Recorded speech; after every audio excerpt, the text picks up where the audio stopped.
Gata, gata, gata. Gapa. Okay. Good afternoon, Section 6 and Section 15. Napagod ka agad. Diyos ko, ano yung mga klase ninyo ngayon? Okay, before I begin, wag muna nating pansinin na para kung magbebenta sa Quiapo. Please raise your hand if I haven't handled you yet in any subject. Raise your hand, wag po matakot. Wala po akong follow-up question doon. Okay? So, for the benefit na lang of those people, let me introduce myself. I am Sir Josh. Yun na. Okay. Yun na yung introduction natin. Wala nang something about me. Wag na yun. Bata. Okay. So, I will be handling both your CCHM 322 or CC2 lecture and laboratory. Okay? So, our schedule is supposedly every Wednesday and every Thursday. Tama po ba? Okay. So, Wednesdays is our laboratory session. I think for Section 6, I already mentioned kung anong oras kayo sa lab. Tama po. Section 6, in the announcement for Canvas. Anong oras po tayo? O sige, wag na. Okay, Section 15, because AIMS is down, pati po yung pag-publish ng Canvas course niyo ay madedelay.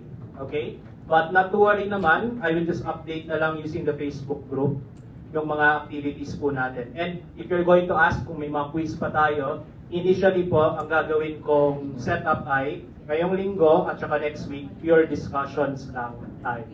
Okay?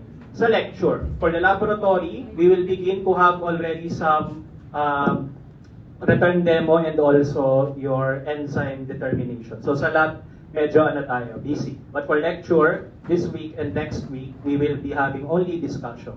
I think that's also the same method for some of the prof. Isang bagsakang discussion and then isang bagsakang quiz lang tayo. At not really isang bagsakan. There will be 2 weeks na puro quiz lang ang gagawin. Okay? Is that clear? Okay. Now, konting preamble muna tayo. Section 6, raise your hand. Please submit your printed out registration cards. Section 6 muna. Yung mga wala pang ganon, utang niyo po sa akin sa Wednesday. Okay? Pero Section 6, please have your printed out reg cards. Section 6 lang muna. Section 6.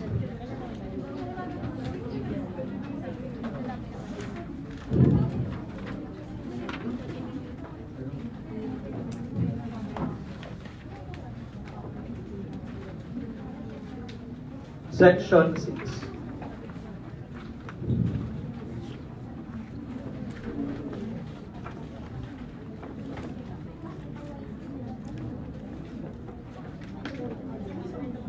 Section 6.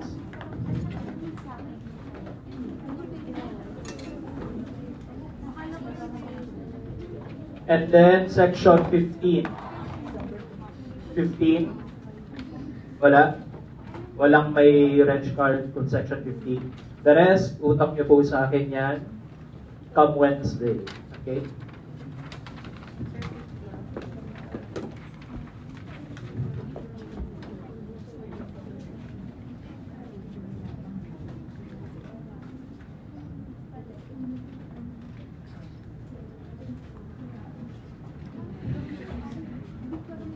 Okay, so I will be checking that kung talagang taga Section 6 or Section 15 ka talaga.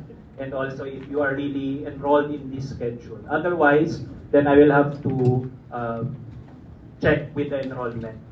Next, except for Section 15, Section 6, your canvas is okay na. Tama po ba?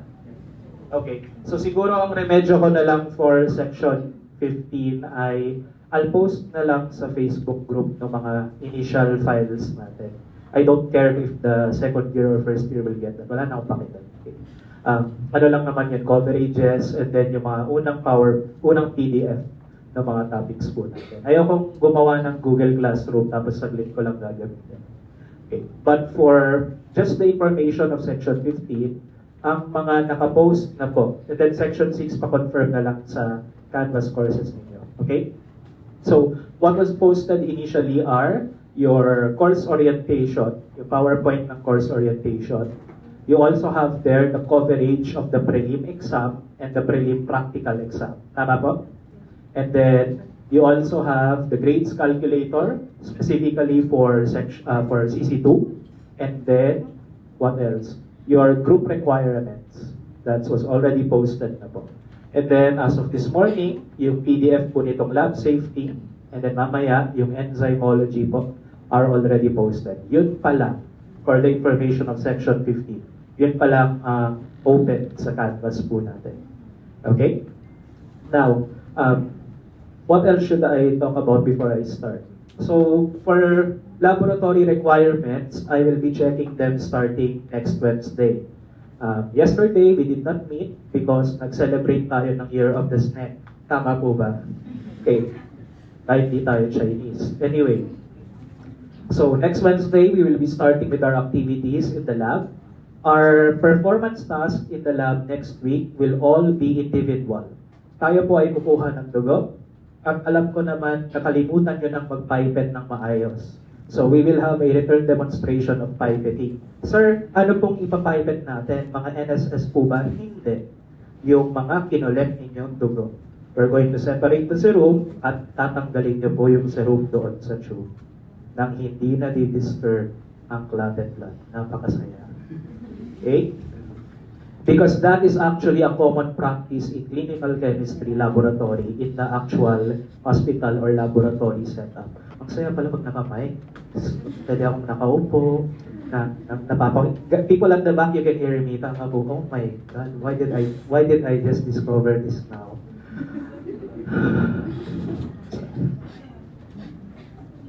That's for laboratory next week.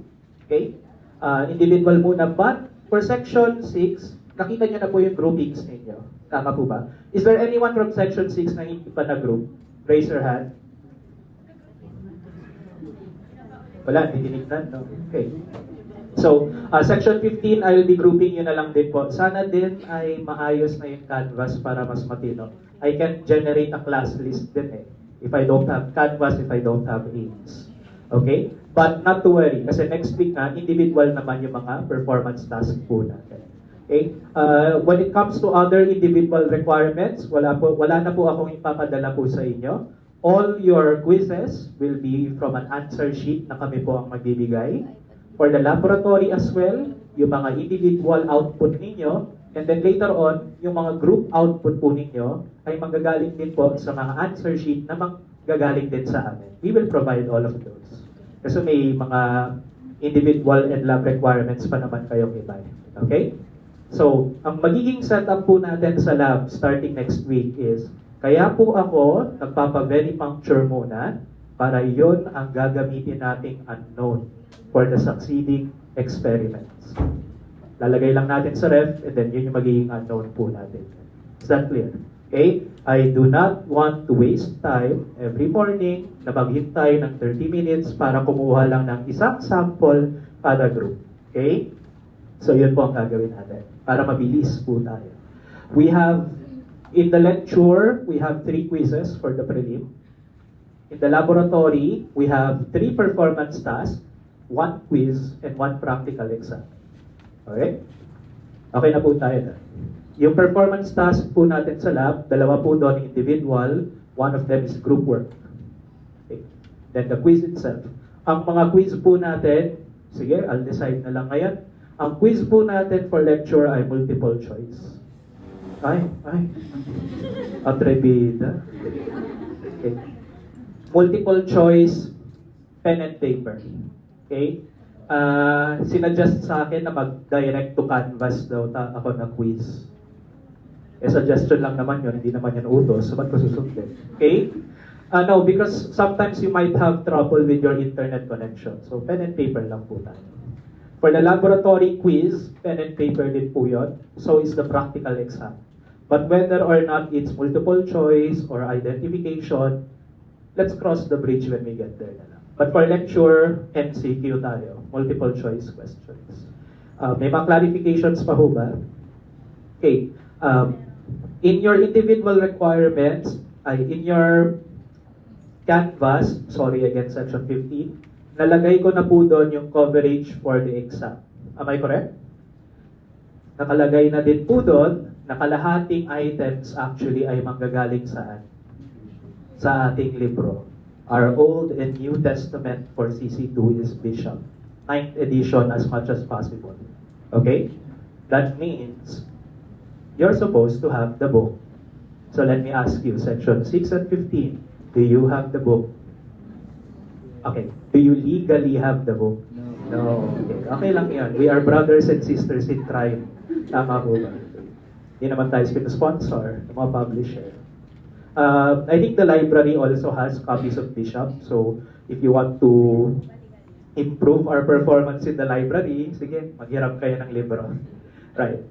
Anything else po ba? For the people na hindi ko pa na-handle, itong mga hinayupak po kasi na ito ay naging estudyante ko nung first year. So they probably know how I work things around. But for lecture sessions, I don't care about lecture sessions where you sit, kung natutulog ka, kung kumakain po kayo, wala po akong paki doon. Why? Because you are adults already.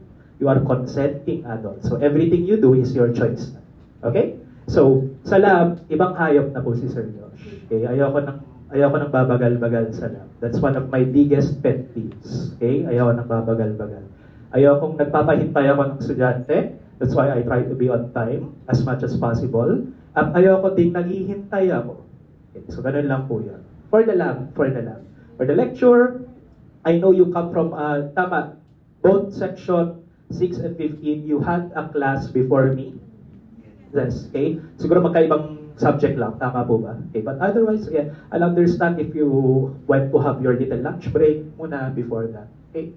Kasi ang mga class bago sa akin ay 1:20 ang tapos, and then 1:30 naman yung klase ko naman sa iyo. So I can understand if you're late, but I will start without you. Ganun yung aking ganap sa lecture. Okay?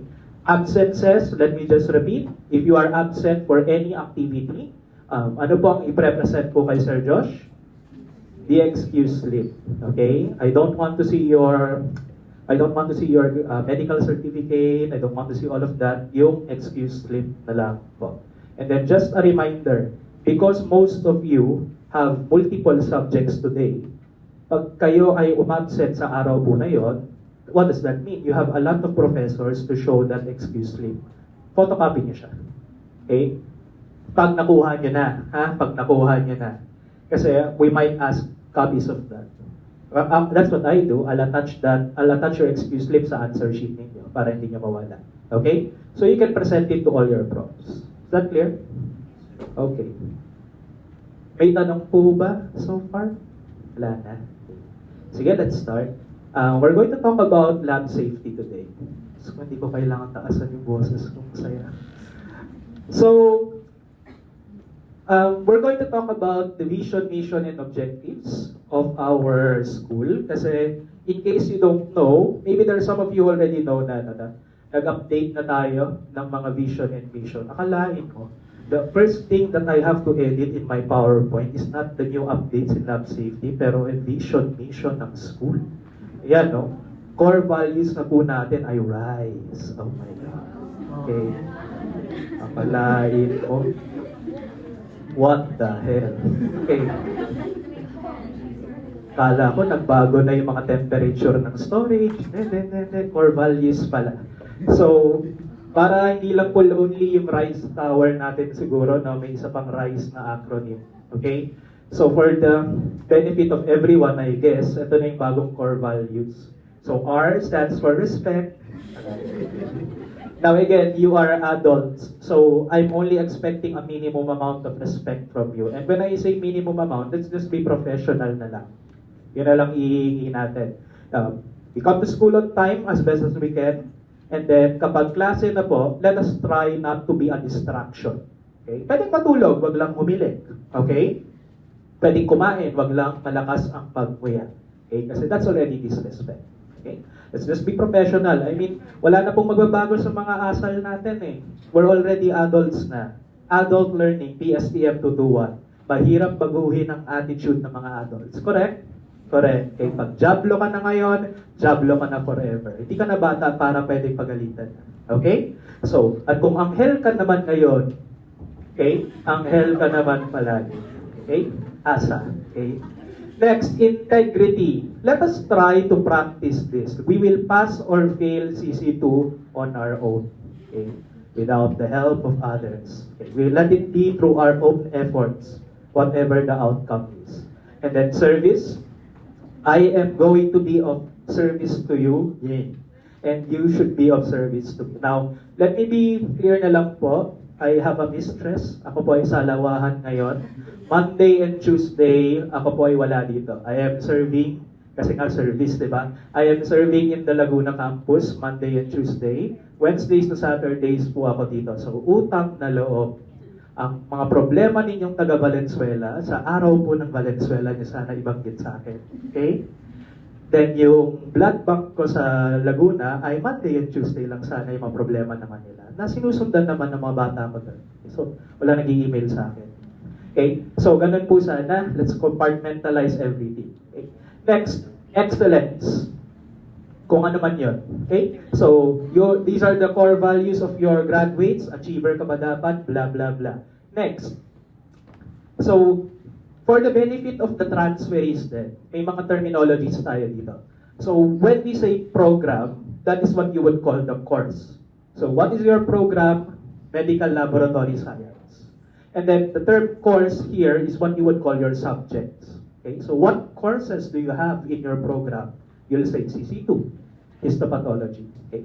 So, we have a program vision then na kailangan ko ding i-edit na because 2025 na ngayon, okay? So, when I started teaching 2017 at binabanggit ko na palagi yan kasi required kami, I have to say, 8 years pa yan. Look at us now. It's 2025. Okay? Are we already the Quality Medical Laboratory Science Education, Research and Practice Institute? At least hindi namin kayo pina-death march ulit sa Bataan. Tama po ba? Okay. But that's a good idea. Anyway, okay? So yeah. So how do we go about that? We have to follow the mission statement of the college itself, which next year, when I say next year, next school year, silver anniversary na ng college pa. Okay? So, 11 years na. So. Anyway, ayun, silver anniversary na po natin dito. We started at 2000, and then now 2025, at si Dean Nuevo pa rin ang Dean natin. So, first generation Dean pa siya. Okay? So, yun po. We're looking forward to big celebrations. Sana we cross the bridge when we get there. Diba? We cross the bridge when we get there. So, yan po. We have to do holistic training sa inyo. In fact, I believe that I should congratulate all of you for making it already to third year, second sem. Kalain nyo, when I first met you, ang mga lalaki pa sila, ay! Diyos ko! Joke lang. Ang mga lalaki ay naka-black pants pa. At ang mga kababaihan ay nakapalda pa. Tama po ba in terms of your uniform? Then, pinahirapan kayo ng anatomy, kung sino man yon. Then, nung second year, you got, what do you call this? You got acquainted with biostatistics and epidemiology. Tama po ba? Yes, yung Z-table natin lagi. Okay? And then, also in second year, you got to learn about our bacteria friends. Tama po ba? Okay. And then, third year, first sem came around. Napakasaya. Third year, first sem ninyo. You learned about Nelson Sumogi and Pauline Wu and friends sa CC1. Cinephallometry and friends. Okay? Sino po cinephallometry? Si light scattered or light black? Sino ang light black?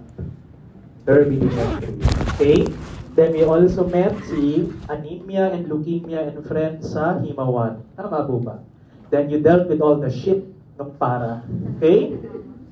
And then of course, let's not forget the greatest experiment, what I believe is the greatest experiment in third year first sem, semanalysis. Okay? Semanalysis in AUB. At nandiri din po kayo sa mga wiwi ninyo sa AUB. And now, you're here. This is the last sem na puro ACADS kayo every week. And if you finish all of the courses, God willing, if you all pass the courses, then you can apply for internship na. That means, starting now, and maybe next year, you have 1.5 years na lang of sacrifice before you get the hell out of our lives. Tama po ba? Okay? So, your challenge right now is to power through the last 5 months of the third year. Okay? And it's challenging. Tama po. If I'm not mistaken, third year, second sem, ang may pinakamaraming lab class sa mga courses ninyo. Let's try to count. CC2, Histopath, Hima 2, okay? MYV, Mol Bio, and then Research Lab pa. Wala na yatang pure lecture sa... Oh, SPDX is pure lecture. Tama, but siya na lang. Okay? So that means, at the most, starting midterms, kasi si Histopath ninyo, midterms pa yan magsisimula ng face-to-face lab. Starting midterms, gapangan na to. Okay? If it will require sacrifice, then we sacrifice. Just for 1.5 years na lang po. And when you reach your internship, the challenge of internship is, yes, hindi na Monday to Friday ang ACADS mo, every Friday na lang yon in MTAP. It's how you control yourself in the laboratory, in the internship. How you discipline yourself in the internship. Lalandi ka ba during the internship or mag-aaral ka sa MTAP? And we all know the answer to that. Mag-aaral sa MTAP. Okay? So, those are the things that you have to work about. And again, you deserve to be congratulated where you are now. Okay? Tama na yan. Puro pang-pastor yung ginagawa ko. Let's have lab safety na. Okay, so organizations involved in safety, taken from your bishop, also taken from the book of Strasinger. Now, in our country, hello? Yes. Okay. So, in our country, we follow a lot of guidelines on how to safely practice our profession. And we also translate that during our laboratory classes while you are being trained here in school. Pero ano yung basis ng mga yan? That is from the different organizations abroad. And one of those mentioned in Bishop is the OSHA, or the, taray may accent, OSHA, Occupational Safety and Health Administration natin. Okay? So it's again based abroad, pero yung guidelines po niya ay nanggaling or basehan po ng mga guidelines natin for occupational safety. If I can read there, it says, they are authorized to conduct on-site inspections on any workplace. Okay? That's one thing we have to remember about OSHA. It deals with a lot of workplaces, not just in the one for the healthcare. So even things like office spaces, or di kayo mga environmental things like mga minahan, trosohan, yung mga ganyan, OSHA has guidelines for that. And the term they use for guidelines are what we call standards. Okay? Standards are what the term OSHA uses for their guidelines. If you have your book, if you have your bishop, the OSHA standards are even number-coded. Okay? May mga number-coded pa yan, if you actually read your bishop. Now, what are the standards or guidelines that we have to remember, children? For the laboratory itself, you have the blood-borne pathogen standard, which is the guidelines on what we do when we handle or process or collect specimen with blood-borne pathogens. Okay? Next, another thing I want you to highlight there is the hazard communication standard or yung HAZCOM po natin. So, HAZCOM or the hazard communication standard entails that we or the laboratory must create a hazard communication plan. So, ano yan? Dapat naka-print, dapat nasa binder, at dapat pwedeng mabasa ng kahit sino doon sa lab. A hazard communication plan. Or what are the steps wherein how we report exposure to a hazard. Okay? Other standards are mentioned there. And then another organization that we have to talk about is the CLSI, or the Clinical Laboratory Standards Institute. Now, if you read that definition, guidelines din siya. Tama po ba? Okay? So, guidelines din po siya. How is that different from what OSHA has? Well, yung CLSI ay mas specific na sa mga laboratory. So, for example, ano yung mga step ng venipuncture na alam ninyo? For example, tourniquet. What should we remember about tourniquet application? As long for 1 minute yung length ng initial, ano ba? 3 to 4 inches above. CLSI gumawa nun. So the exact safe procedures for a lot of our laboratory tests and our laboratory workings, CLSI yon. Bacteriology, yung mga pag-strict ninyo. CLSI guidelines hinahanap po natin. When you do your research, kung hindi OECD ang pagsusundan ninyo, CLSI guidelines ang susundin ninyo. For extraction, also for testing for laboratory animals, yun yung mga pagsusundan po natin. Okay? So, more on the actual procedures in the laboratory. Next, we have there NFPA. Tama po ba? Hindi ko na tinitignan yung slide eh. Tama po ba? NFPA yung nakatingin. Okay. So, your NFPA or the National Fire Protection Association, they created that beautiful diamond that you see there. Na alam nyo na ang interpretation ng mga diamond na yan. Tama po ba? Yes. Yes. Yes. So, what is that? What is that diamond? Where do we see that diamond in the lab? We can find that, or di pala, we should find that in the labels of our reagents. That's one. Ano pa? In our equipment as well. So your biosafety cabinet, dapat nandyan yan. Okay? And also, in the work area. If you can try to peek at our empty labs, tignan nyo kung bago kayo pumasok sa mga pintuan, may biohazard level din siya, dapat meron din yung diamond na yan. So what is the purpose of that hazard identification system? It's a quick way for you to find out how hazardous or how safe a reagent or a workplace is. And pag-iimayin natin po yung diamond na yan, what can we see? In that diamond, there are 4 different quadrants or 4 even smaller diamonds. Maarte tayo, quadrant ang tawag natin dyan. Okay? So it's the quadrant or the diamond. Clockwise, we have the red, the yellow, the white, and the blue. Okay? The red, the yellow, the white, and the blue. And I already know that you know, red is for fire hazards, yellow is for reactivity hazards, white is the abnormal one, and then blue is for the health hazards. What else is common among the quadrants? 3 sa 4 ay gumagamit ng ranking with numbers. 4 being the highest, 0 being the lowest. Okay? Now, kahit hindi nyo pa masasaulo yung interpretation niyan, 4 would always indicate the most hazardous ranking. Yung pinakadelikado. 0 would be the safest possible ranking. Okay? Let's go to the blue or the health hazard first. Let's just recall, guys. Because remember, 4 would be deadly, 3 would be extreme danger, 2 would be hazardous, 1 would be slightly hazardous, and 0 would be normal material. Kahit hindi siya peligro, dapat may ranking pa rin po siya. Okay? And sometimes that 0 can be blank or that diamond can be blank kung 0 siya. Okay? That can be the usual interpretation then.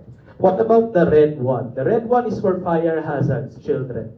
Now, fire hazards in that NFPA diamond, yung kung gaano siya kadelikado or its severity is based on its flash point. Magbalik tanaw po tayo sa ating inorganic at organic chemistry. How will we define flash point?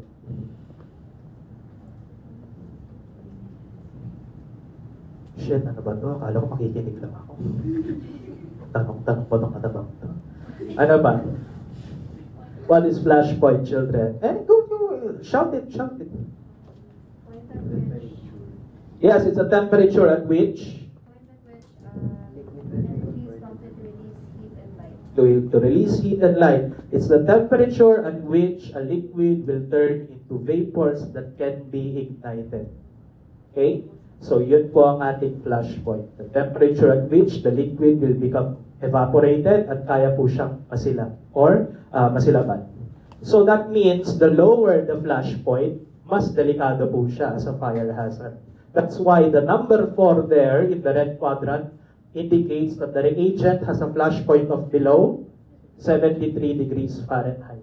Okay? Then pataas ng pataas yung flash point ng mga rankings na yan. Up to, when we reach 0, that reagent is said to will not burn. Okay? So again, kahit safe po siya, dapat nilalagay pa rin ang rankings po natin. What about your reactivity hazard?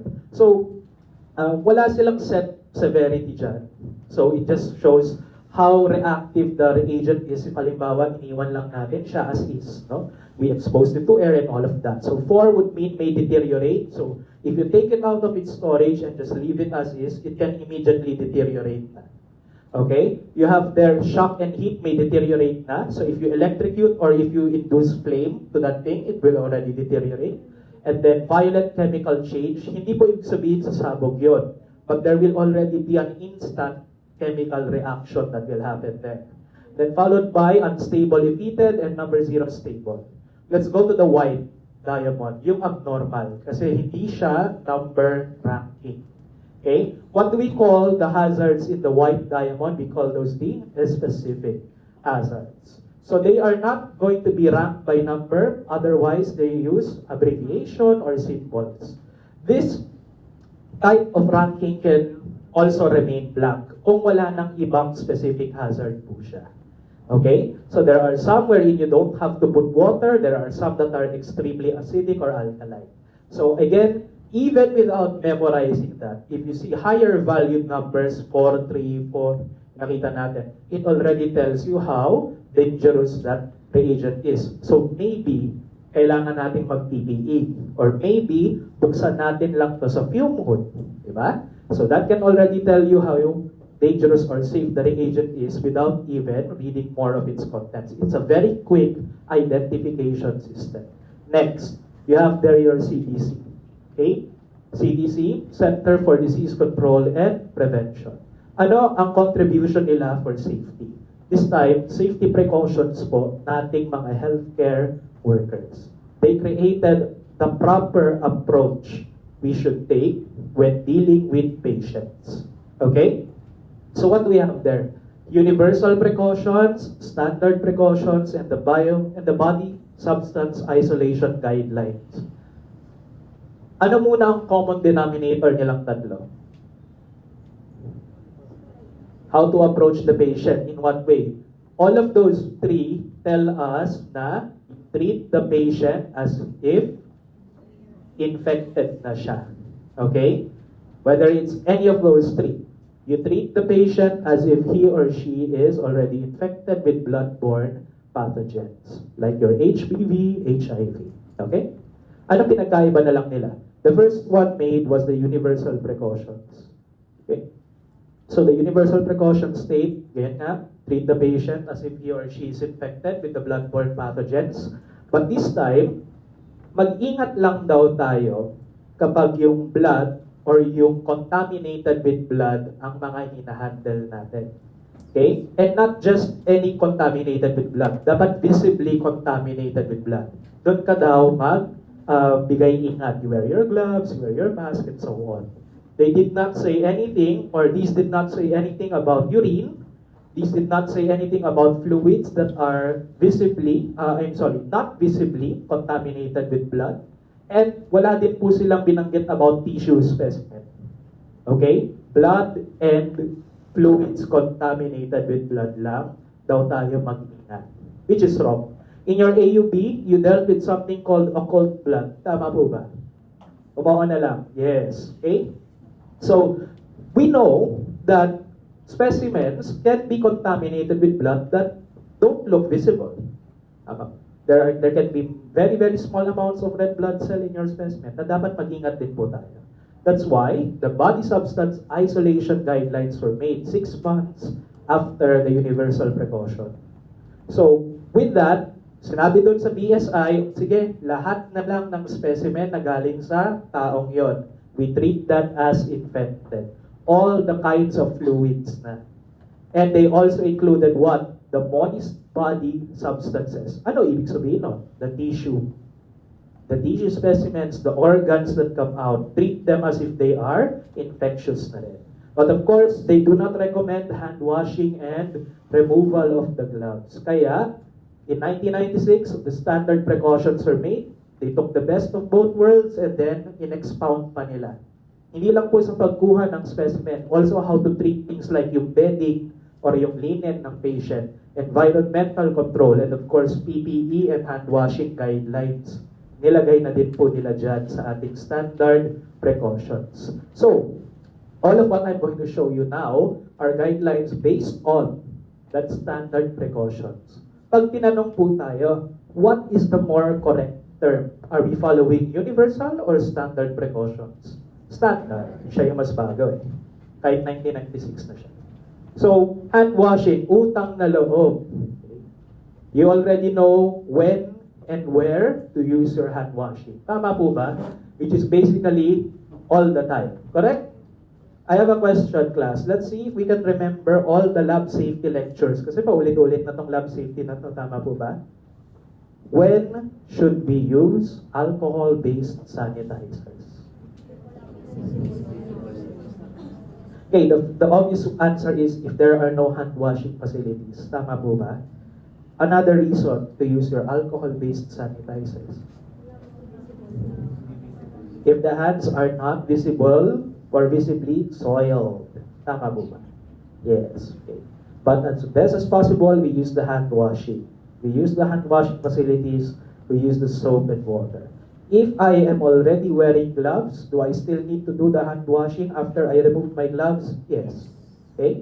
Speaking of gloves, so your gloves, you have to make sure that you wear that, and then occupational health as well. I hope wala nang nagre-recap two hands dito. Okay? Wala na po dapat. Isang kamay lang po ang gagamitin natin. Kahit manginig po yan, basta isang kamay lang po ang gagamitin natin. For occupational health. We're also going to make sure that our gloves are not substitutes for hand washing, and there are not latex and nitrile variants po ng ating mga gloves. Okay, next. What about your PPE? So, hindi ka po bida sa isang medical drama. When you are in your laboratory room, close your lab gown. Button it down. Children, we're dealing with blood. Baka matalsikan po tayo ng dugo. Okay? And then of course, I'm not also particular if you're going to use the disposable lab gown. Okay lang po sa akin. If you have the cloth lab gown, you can use that. If you want to use disposable lab gown, okay lang din po. Lab gown din naman siya. Okay? Next, mask, goggle, and face shield. Jesus. Why do we need mask? To protect our nose and our mouth from any type of droplet or airborne contaminant. Why do we wear goggles and face shield? To prevent splashing naman po. Children, if I am already wearing a face shield, do I need to still wear a mask? Yes, you should. Okay? Next. You have there respiratory hygiene and cough etiquette. So this has something to do with your mask. Okay? We have to make sure na the mask that we are wearing, especially if you're at the hospital na guys, the mask that you are wearing is already appropriate for the workspace that you'll have. If you are going to deal with a lot of patients na may specific na respiratory disease, then you have to make sure your mask can filter that out. Hindi uubra ang surgical mask kung pupunta ka sa TB ward or yung mga patients with TB. Minimum natin dyan N95 na.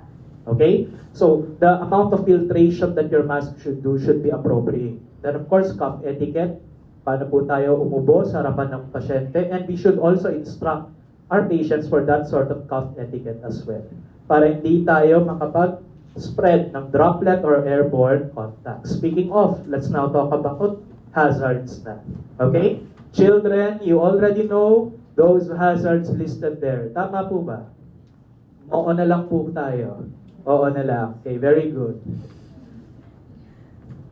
You have the biohazards, you have the sharp hazards, chemical hazards. Pero, let's be basic.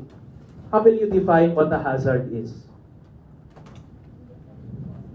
Okay, so it can be an object or a scenario that can cause injury.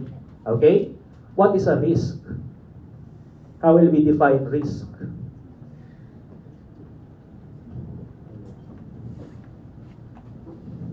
Lahat na. Kasi 1:30 na, after lunch na, nakakaantok na eh. No? So, how can we differentiate a risk from a hazard, for example?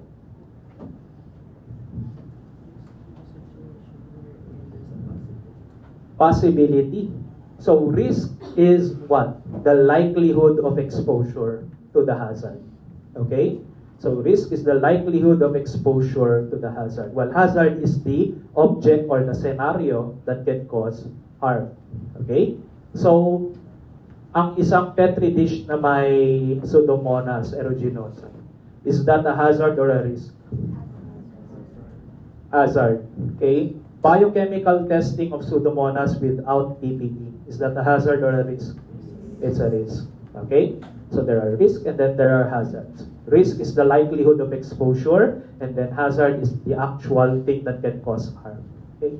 So, utang na loob, biohazards. From the word bio meaning life, so therefore, they are living things that will cause harm to other living things.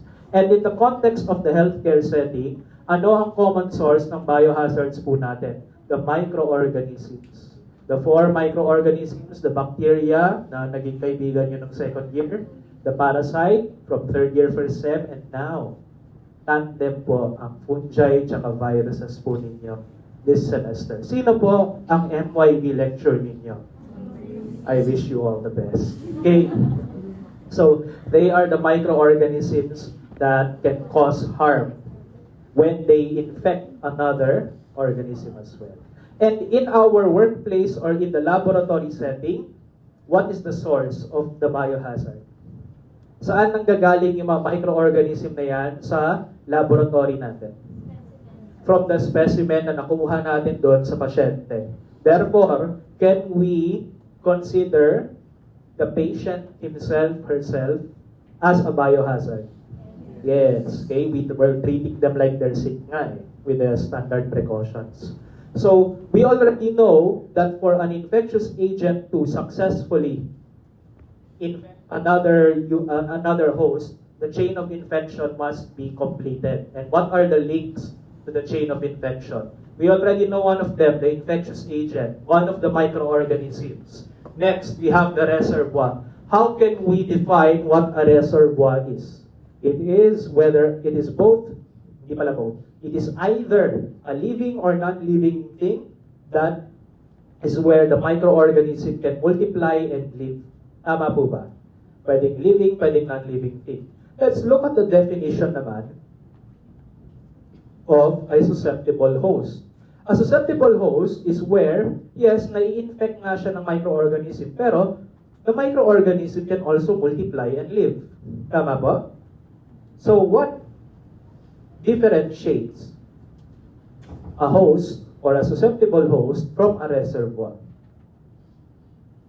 If both of them can be living things where the organism can multiply and live, what's the main difference between those two?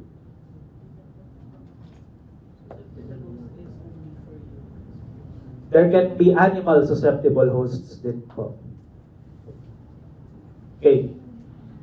Hindi namamatay at hindi po nagkakasakit ang reservoir when the microorganism is inside it. Okay? The living thing, whether that's an animal or another human, should not show symptoms and should not die from the microorganism para matawag natin siyang reservoir. Okay? Now, reservoirs can also be inanimate objects or non-living things. So, example, the surface of your table, or di kaya yung mga bodies of water, yung mga standing water or still water, yung mga ganyan, they can be also considered reservoir, of which ang tawag na po natin dun sa kanila ay hindi reservoir, bagkus fomites ang tawag po natin sa kanila. F-O-M-I-T-E-S, your fomites. They are the non-living reservoirs. Okay? Next, portal of exit or exit pathways. Children, sa tao, Ano po ang mga common portal of exit? Yung kanyang mga mucous membrane, ano pa, yung kanilang mga orifice. Okay? Orifice or yung mga butas po sa katawan ng tao. At ano po ang mga butas sa katawan ng tao? Huwag na natin sagutin. Okay. We also have there the modes of transmission of the infectious host. And what are the different types of modes of transmission? Children, alam nyo na yan. We now know there is the airborne, there is the droplet, the vehicle, the vector. Let's differentiate them. Ayan na. Okay. What's the difference between airborne and droplet infection?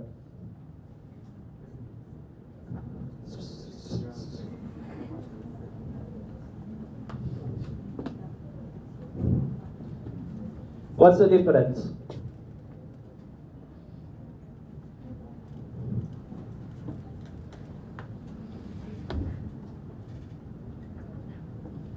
Wala na. Agad. Patayin na lang natin siya na yung sumagot.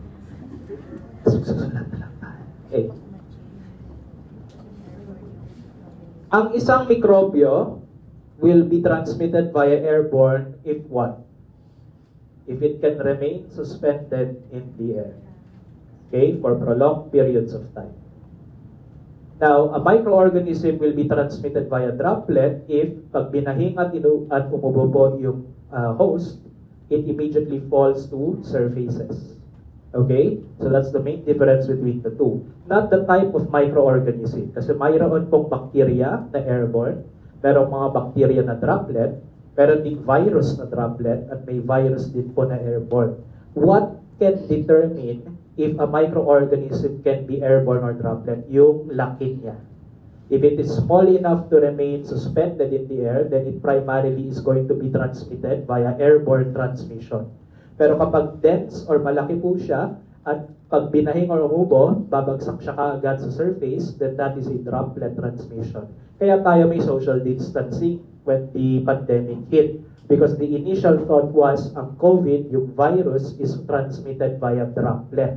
So if you stay 1 meter away from that person at umubo, bumahing siya, the virus itself can fall down on the ground harmlessly. But if I'm not mistaken, they revised yung transmission ni COVID. Naging airborne pala siya. Meaning, if that person coughed or sneezed, the COVID can remain suspended in the air. Kahit matagal nang umalis yung taong nag-ubobahing. So, naging useless ba social distancing? Hindi naman po. That's why you're told to wear a mask naman din in the first place. Para ma-filter out natin yan. Next, how can we differentiate a vector from a vehicle? Mas madali na lang yan. Hintayin na lang din natin siya yung sumagot. Hindi buhay ang vehicle. Okay? Buhay ang vector. And vectors are usually what? Arthropods. Mga insekto. Mga peste. Ay, sorry. Mga insekto, mga arthropods, okay, or mga ganyan. Invertebrates, ayan. Okay? So, mga walang backbone. Ayan. Okay? And then vehicles are often inanimate objects like food, water. Okay? So, ganun. Next, entry pathway or portal of entry. So, class, sa tao, ano ang normal or what are the usual portals of entry naman in the human being? Yung kanilang mga orifices din. Mga butas din po na hindi na natin sasagutin. Okay? Alam na natin kung ano yung mga butas na yan. Next, susceptible host. So dito, again, how will we differentiate that from the reservoir? Nagkakasakit yung susceptible host. O pwede pang mamatay yung susceptible host once the microorganism begins to thrive inside it. Okay?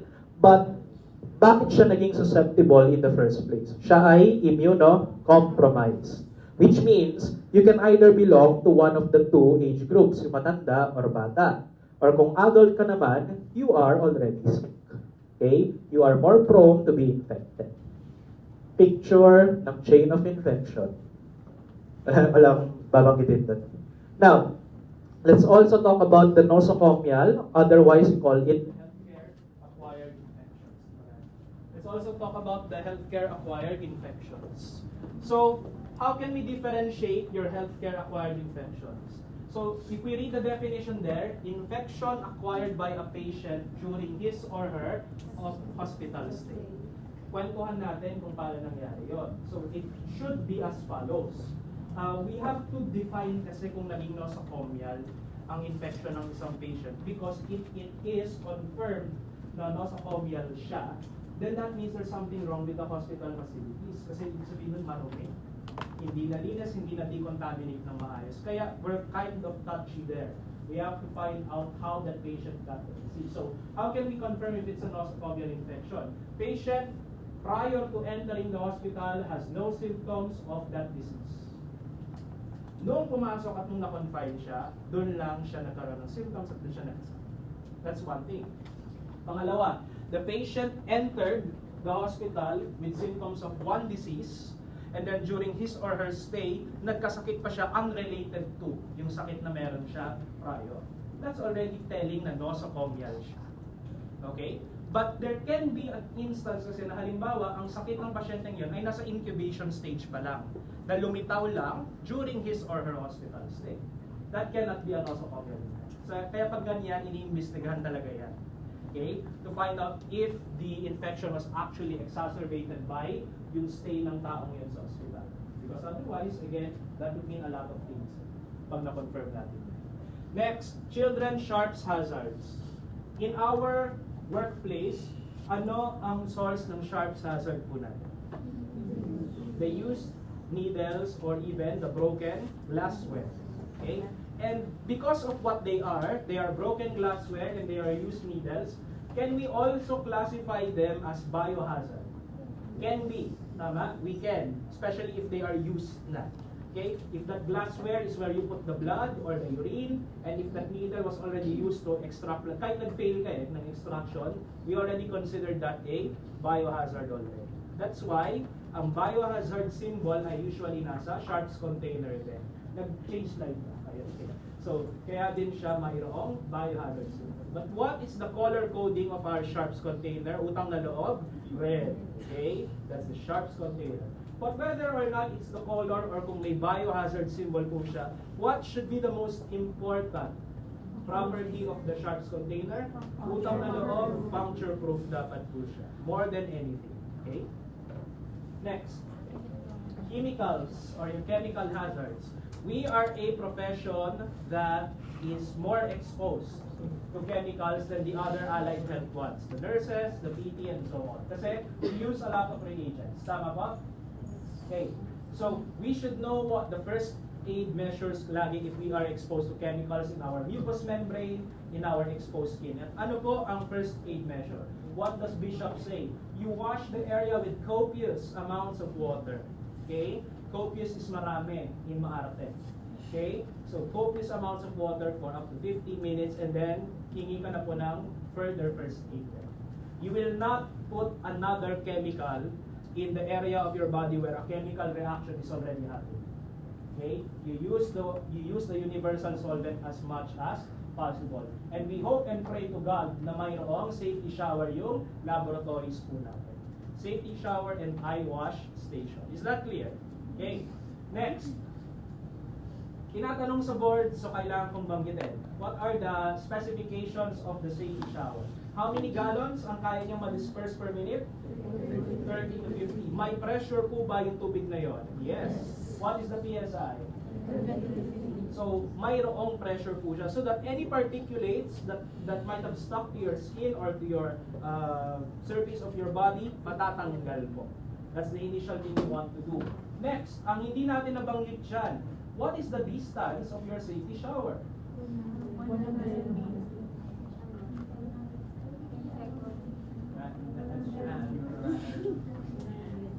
100 feet is actually correct, or 100 steps. Kasi nga, per feet, you're taking one step. But let's try to use yung 10-second distance na lang. Hindi ako naniniwala sa 100 feet. Parang layo naman nun sa work area. So 10-second distance lang dapat siya to where you are. Okay? The 10-second distance is your safety shot. Next, ano bang pag-usapan natin dyan? Children, do you know the difference between a fume hood and a biosafety cabinet? Tapos na mag-yes kasi may follow-up question. Alam niyo po ba pinagkaiba nila? Yes or no? Alam niyo yan, syempre. Okay? So you know the difference between the two. So chemical fume hood versus biosafety cabinet. What is their main difference? the type of thing you open inside of. Chemical fume hoods are only strictly for chemicals with noxious vapors. Okay? Noxious, mabaho, or toxic. You open it there. Why? The direction of yung hangin nila is always exhaust or palabas immediately. And it's usually upward. So that any vapor that you open in your little bottle there is no chance na manatili siya within the environment of the biosafety cabinet. Diretso na siya sa taas. Just like in your kitchens maybe, meron kayong parang mga fume hoods din sa mga kusina ninyo. Para yung mga amoy na mga naluluto, hindi naman sisingaw sa buong bahay. Okay? That's what basically a fume hood is, na may takip lang siya. So that if there are splashes, or you can even do other chemical procedures there. If you want to make your stock solution there, okay lang po. Okay? So that's the chemical fume hood. So kung nagtatanggal siya ng mga masamang vapor, masamang usok, why can't we open biological specimens here?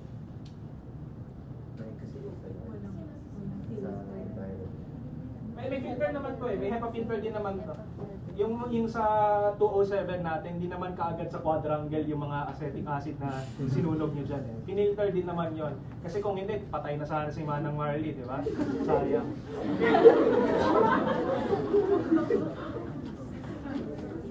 Ano pa? So what's the main difference? So is this. Ang problema lang ni Ate Girl, hindi siya nagmask. It's with the direction of the air. Yun yung isang masama. If we open, let's say, a tube with or any biological specimen, like a bacteria, fungi, at pataas lagi yung direction ng air, nagiging airborne siya sa loob nito. Okay? Which is something we don't want.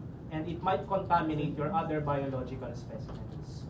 Pangsingaw lang po natin ang fume hood. That's why chemical fume hood lang siya, or chemicals lang po. Can it protect the user? Yes, because there is a shielding and dapat tama yung PPE. But what about the biosafety cabinet? Let's look, hindi nyo nagamit daw to in your second year? Sige.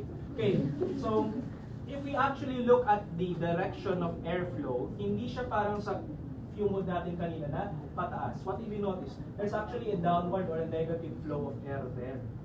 Bakit po siya pababa? So that nothing will be airborne. Nothing, no biological specimen that you open has a chance to get airborne. That's why, even though halimbawa yung sa urinalysis ninyo, even though kung konti lang yung urine sa test tube, pinapakover pa ni Sir Justin yung tube. Because if you do that centrifuge, nag-airborne yung mga vapors ng urine. The same for any biological specimen that you open, you're letting things go in the air. That's why you need the biosafety cabinet pababa, usually ang flow ng hangin so that they go immediately down. Not to the floor or the surface of your safety cabinet itself, but through these little slits here. So any particulate matter will be going through here and nandito yung HEPA filter niya. Then saka po niya ilalabas kay Manang Marley doon sa quadrangle yung ating mga malinis na hangin. Okay? So, can we open biological specimens inside the biosafety cabinet? Yes. Can we open chemicals or should we open our chemicals in the BSC or the biosafety cabinet? No. Kasi hindi niya kaagad sinisingaw yun. Okay? Mananatili pa yung mga fumes inside. That's why each lab must have both the chemical fume hood and the biosafety cabinet. Ang thinking kasi ng ibang estudyante, luma ang chemical fume hood. It's no. It has its own purpose. Okay? Both of them can have HEPA filters. In fact, nire-require yan. Para again, walang toxic chemicals na isisingaw natin sa labas. Radioactive hazards, wala akong babanggitin sa radioactive hazards. Electrical hazards, okay? I know you already know what to do about electrical hazards. So tanungin ko na lang kayo. Ano yung mga precautions dapat natin? So that we don't get exposed to electrical hazards. Segue. What are the kinds of harm that electrical hazards can do to you? You have two. You have direct and indirect. What is the direct harm that electrical hazards do? Pag nakuryente ka. What is the indirect harm that your electrical hazards do? Pag nasunog na yung bahay mo. Okay? Or by causing a fire. That means electrical hazards are also fire hazards. True or false? True or false? Yes, true. Tama. Okay? So true or false? Right? Now, going back to my question, ano ang mga precautions po natin?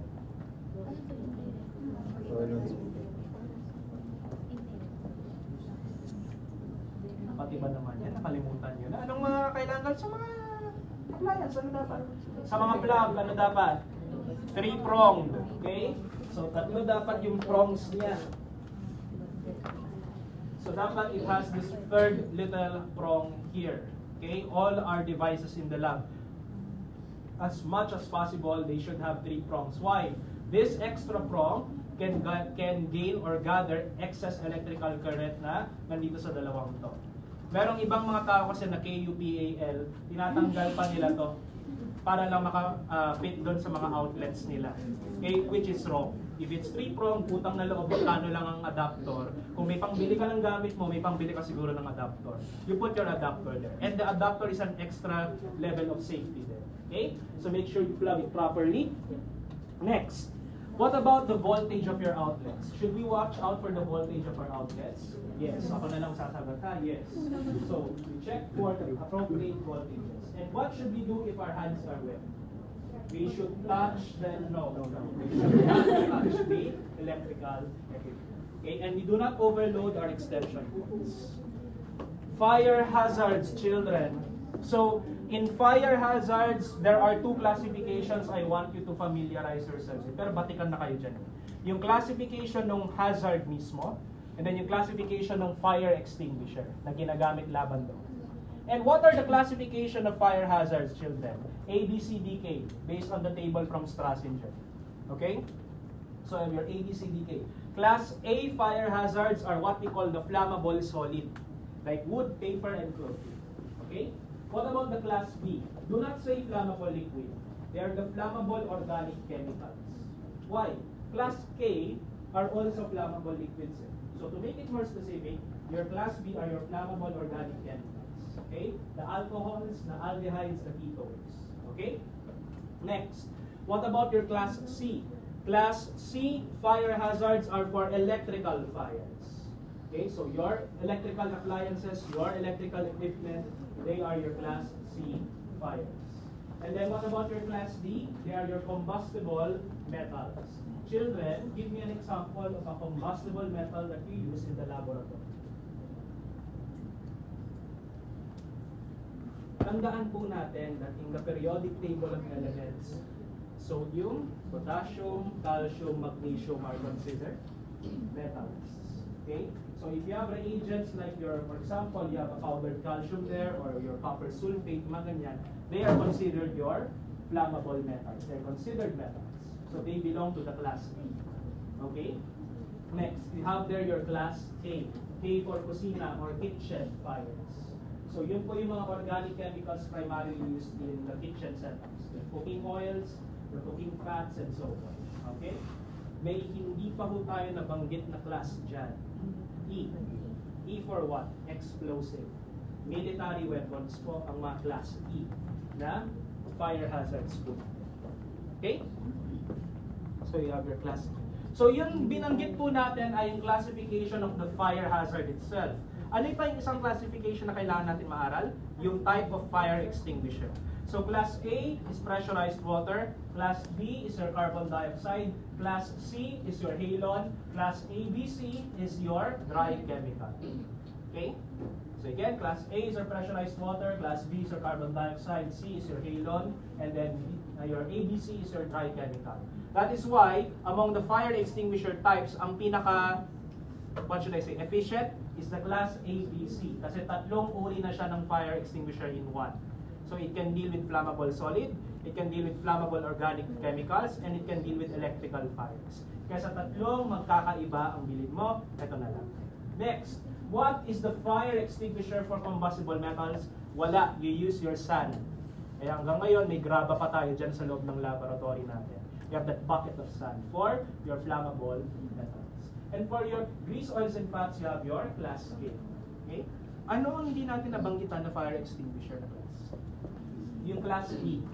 So I will ask you, kung bomba yan, would you like to turn off the fire or gusto mong lumayo na lang. Okay? That's the practice we do for class. Walang designated fire extinguisher because bakit? Diba? Next. Please tell me sa uli nyo na yung race. Please tell me. Hindi run ang Arsha. Okay?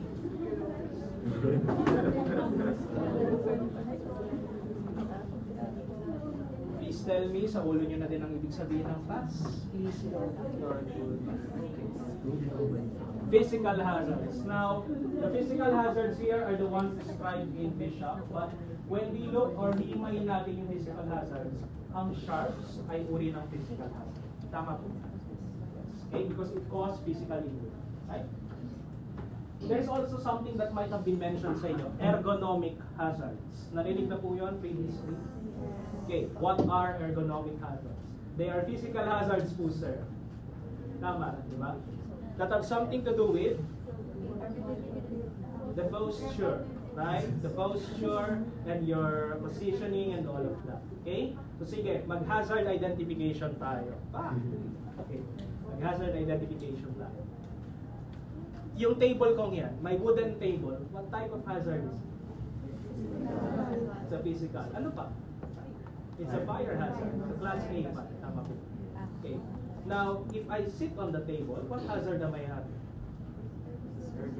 I can have an ergonomic hazard there. Kasi proper posture ang gagawin ko pag nakaupo. Let's say a microscope. What type of hazard is a microscope? Wala pang laman na slide na kahit ano. Just as it is. At hindi siya nakasaksak. What type of hazard is the microscope? You can say physical. Right? You can say physical. But what about microscopy? What type of hazard is microscopy? It can be biologic, but it can also be ergonomic. Especially if you did microscopy for more than 1 hour. Okay, that's already strain in the eyes. 1 hour yung minimum natin na magdire-diretso kang sumilip sa microscope. Okay? Then, what about pipetting? Pipetting is what type of hazard? It's an ergonomic hazard. Pipetting, the action of pipetting. Can it be physical hazard? Yes, but more specifically, it's an ergonomic hazard. Okay? What about a cardboard box? It's a fire hazard, yes. Ano pa? It's a physical hazard.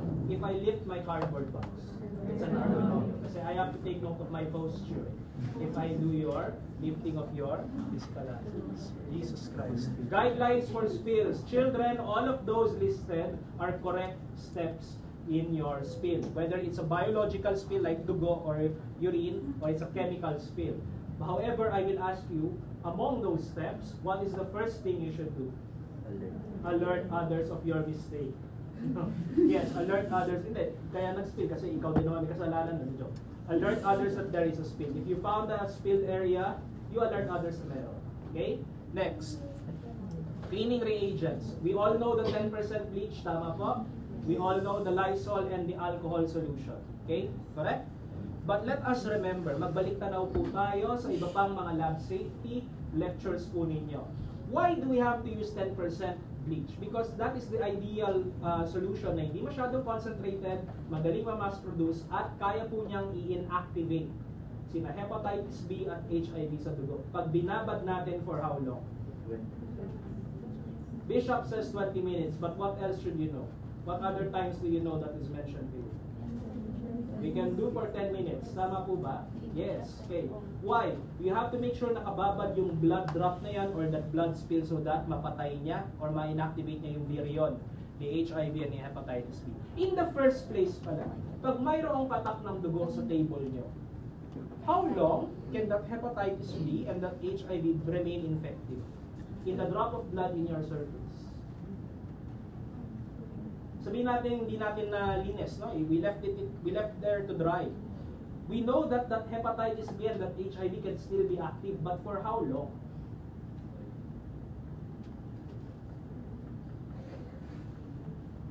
May certain number of hours po yan that you should remember. Okay? Kaya nga, it's an important thing that if you do see a blood spill, decontaminate it immediately. Huwag po nating hayaang matuyo po siya because it can remain, those bloodborne pathogen can remain active for a certain number of hours or days. Okay? That's from Bishop, using the safety carriers, and then kapag flammable liquids daw, ilagay po natin sa safety can kasi the can is made of metal. One thing, we're assured na hindi masisira yung container, at kung sumilab man yung liquid mo, it will stay in the can itself. Okay? And then of course, if you can, your cabinets or your storage containers should be made of metal para hindi nga siya magsilab. Okay? Signage and labeling. Class, what should be in the proper label of a reagent? It's in the reagent bottle. What does Bishop say should be the contents of the label or signage of your reagent? Huh?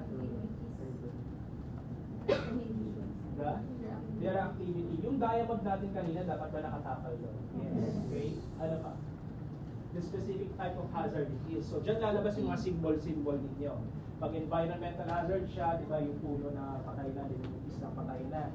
Kapag corrosive siya, yung dalawang kamay, isang lulusaw. Tama? If it's irritant, it's the X with the I. Tama po ba? Mag-o na lang kayo, ha?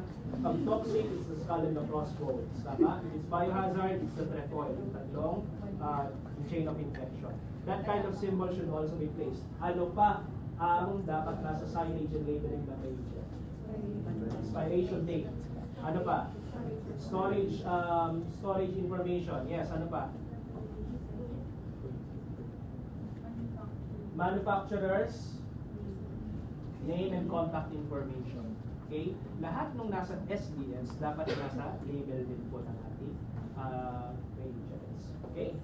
And also, when you make your own, concentration, does it have to be placed there? Yes. Okay? The concentration of that reagent must also be placed there. And finally, if you are going to make your own reagent, like your in-house prepare, halimbawa, kailangan nyo mag-dilute, you make a dilution. Okay? You make that 1:10 thing by yourself. What should you put in your label? The concentration, that's one. Ano pa? Kung anong chemical siya. Okay, ano pa? The expiration date. Eh sir, ako yung gumawa. Yung expiration date ng stock solution, yun ang ilagay. And finally, ikaw, yourself, your name, para alam namin kung sino ang DCCA. Kapag the leche namin. No, that's for proper reporting din. And proper reporting. Okay? You should put there your signage. Ito ay MNSP1 nyo pa, yung mga ganyang picture na yan. So, I know you know this already. So, I will just ask you na lang, section 6 and 2. Okay? Yung mga huling hantungan yung matatanungin ko, ha? So, ang mga biohazards natin, most infectious waste should be thrown in what colored container? Infectious. Yellow. Okay? What should be done first to that infectious waste? It should be ano na? Di pa disintegrated. O sige, nasa plastic pa. Yung mga agar ninyo, for example, bagong tapon pa lang ng agar na may laman ng bacteria, anong unang gagawin doon? I-disinfect or i-sterilize, yung autoclave. But do we keep it that way? No. Where do we throw that now after we autoclave? So where does infectious waste go after we sterilize it? Is it in the same landfill that you throw all the other waste? Yes or no? The answer is yes. Okay? Sterilize mo na nga eh. Pero hindi lahat ng infectious waste gaganyanin. Ang infectious waste naman po na mga organ or tissue specimen, yan yung hindi mo na isasama sa landfill. You put that in a sealed container. Okay? If we're being proper, ha? If we're being proper here. Hypothetical lang to. Lahat yan basura, tinatapon na lang kasi. Okay? That's the ideal thing. What about our sharps? Yes, a puncture-proof container, alam ko. Pero anong mangyayari kay puncture-proof container? Where does it get thrown now? Okay, before, how do we dispose of sharps? Letter I, we incinerate sharps. That's actually the best way to do it. But because of environmental laws, hindi daw dapat tayo mag-incinerate masyado ng bakal. Sige. So we put that in the sharps container, we decontaminate that sharps container, saan natin itatapon? Do we throw it in the landfill then? Let's see. Hoy, landfill din pala. Akalain mo. But what are the things you do first? You make sure you decontaminate it. At para hindi siya makatusok ng basurero o yung mga kalakal boys, ilalagay natin sa puncture-proof container. Kasalanan na nila yon pag bubuksan pa nila yung puncture-proof container. Basta tayo, dinicontaminate na natin. Okay? What about chemical reagents? O yan na. Medyo tricky yun. If the chemicals are diluted enough, we can throw them in the sink under running water. But if they are concentrated chemicals, do we throw them? No. We wait for the manufacturer to pick it up. Dahil sila ang may tamang pang-decontaminate sa mga yan. Okay? Is that clear? Nag-AUB at para na kayo, di ba? Paano tinatapon ng urine? Sink and running water. Tae, paano tinatapon? Ayan, tapos kalakal boys ulit. Ganun. Whether it's formed or wet, do we still throw that in the same container? Yes or no? Sige, sabi niyo yan. Okay. Any questions so far? Children, what time is it? Ako na pala, 2:45. Okay? You have until 3:10. Mag-CR po yung mga gustong mag-CR. So, I'll be having my enzymes discussion. I will start my enzymes discussion today. Okay? Sige po, have a 20-minute break.